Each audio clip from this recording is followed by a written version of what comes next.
வங்கக்கடலில் உருவாகியுள்ள காற்றழுத்த தாழ்வு பகுதியின் காரணமாக சென்னையில் நேற்று இரவு முதல் பரவலாக மழை பெய்து வருகிறது. இது குறித்த கூடுதல் விவரங்களை செய்தியாளர் மாணிக்கம் வழங்க கேட்கலாம். மாணிக்கம், வணக்கம். விவரங்களை சொல்லலாம். தமிழ்நாட்டில் மழை வாய்ப்பை தீவிரப்படுத்தக்கூடிய காரணியாக வங்கக்கடலில் உருவாகக்கூடிய இந்த குறைந்த காற்றழுத்த தாழ்வு பகுதி நிலவுகிறது.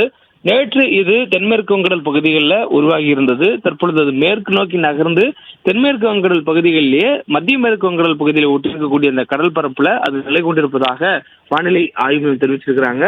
இதன் காரணமாக தொடர்ச்சியாக தமிழ்நாட்டின் வடகடலோர